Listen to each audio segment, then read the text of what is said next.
Greetings, YouTube. Pardon any background noises at the moment. I am not filming at home. I am at a different location, as you can probably tell from the background. Today's article is going to be from Spiegel magazine in Germany.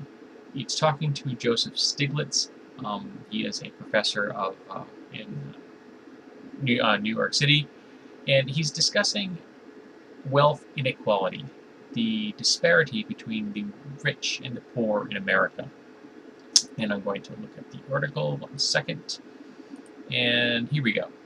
Stiglitz is being quoted. I'm quoting him directly from an interview. He said, "This belief is still powerful, but the American dream has become a myth.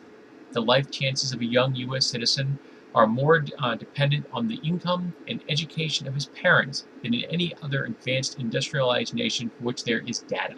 The belief in the American dream is reinforced by anecdotes, by dramatic examples of individuals who have made it from the bottom to the top.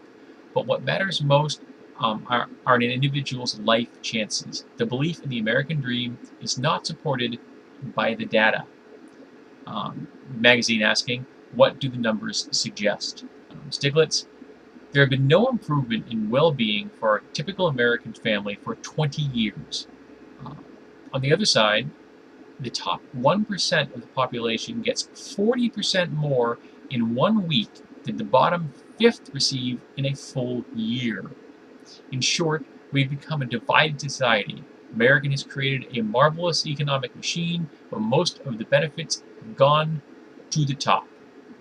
And now, I've been saying that for years, and if I may quote the great Carlin, they call it the American dream because you only can believe it if you're asleep.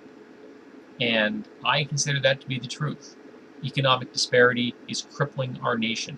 The top 1% are becoming more and more powerful as each day passes, while the rest of us, the 99, become less powerful. And we need to do something about this. We need to make sure that everyone in the nation pays the percentage of taxes they should, a progressive tax, a tax based on how much you make, not a flat tax. During the Eisenhower era, that was 94%. During the Nixon era, that was 70%. For the first 7 years of Reagan's administration, it was 50%.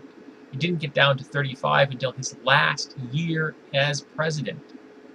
Now, we need to return to much higher levels.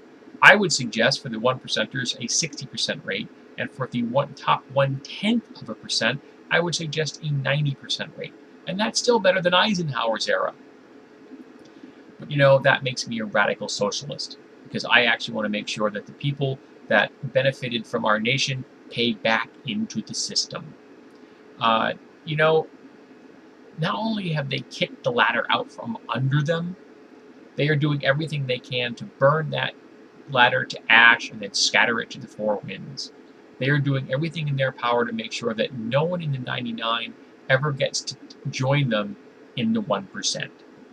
This is supposed to be about we the people, folks. This is not supposed to be about selfishness and greed. And that is what America has become. Selfishness and greed. So as the great George Carlin said, they call it the American dream because you have to be asleep to believe it.